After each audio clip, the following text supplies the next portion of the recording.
बंधुगण जीवन में अभाव असुविधा दूर करी जीवन में सुख समृद्धि प्राप्त करने किछि वास्तु उपाय पालन करने नितांत आवश्यक अटे। एक ब्रह्म मुहूर्त जदि चंद्रंकर दर्शन हुए तेबे बहुत शुभ होइथाए और ईश्वर कृपा लाभ होइथाए। दुई सोमवार रे शिवलिंग उपरे क्षीर बा जल चढ़ाइबा सह तांकर प्रिय वस्तुरे पूजा करिबा द्वारा जीवन में आसुथिबा संकट दूर होइथाए। तो बंधु माने वीडियोटी को स्किप न करी शेष पर्यंत देखंतु एवं वीडियोटी को गोटे लाइक करी चैनल टी गोटे सब्सक्राइब करी दियंतु।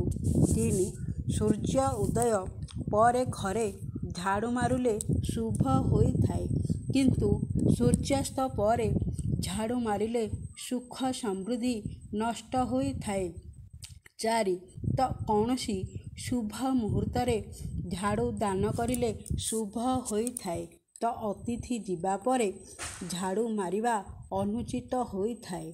पाँच छात उपरे चढ़ई माने एकत्रित हुअन्ति तेबे शुभ संकेत हेबा सह घरे शुभ कार्य हेबार संकेत प्रदान करिथाए। चढ़ई घरे बसा बांधिले खुशीर परिवेश सृष्टि होइथाए। कौनसी कार्य समय मयूर देखिले शुभ हेबा सह कार्य सफल होइथाए। सात धला पेचा देखिबा शुभ हेबा सह सुख समृद्धि वृद्धि हेबार प्रतीक होइथाए। छात उपरे पक्षी मानक पाई पानी भर्ती करी रखिले सुख सौभाग्य वृद्धि होइथाए। आठ रुटी करिबा परे गाई बा कुकुर पाई रखिले शुभ होइथाए। अटा दलिबा समय लूण सह घी चीनी मिसाइले शुभ हेबा सह ग्रह दोष दूर होइथाए। 9 रोषेई करिबा पूर्वरु शुद्ध हेबा उचित तो एहा द्वारा अन्नर अभाव हुए नहीं एवं रोषेई घरे रोषेई करिबा समय मुहरु खराब शब्द बाहर करिबा अनुचित।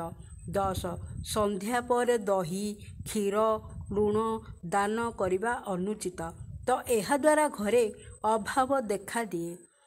बलि पड़िथिबा बासी खाद्य दान करिले अशुभ होइथाए।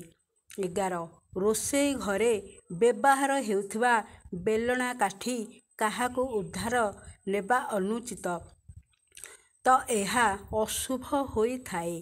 सूर्यास्त पर काहाकू पैसा उद्धार देवा अनुचित किंबा स्त्री संचित रखिथिबा पैसा उद्धार देवा अनुचित एहा द्वारा अशांति देखा दिए।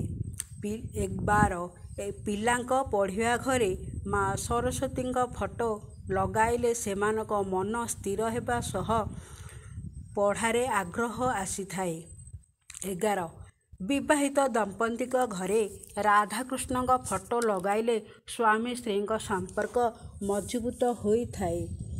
14 सकाळु उठी निज मुह देखिबा अनुचित तो एहा सारा दिन नेगेटिव प्रभाव पकाई थाए। सकाळु उठिबा परे हाथ पापुली देखिले दिन सारा पॉजिटिव प्रभाव पड़ी थाए।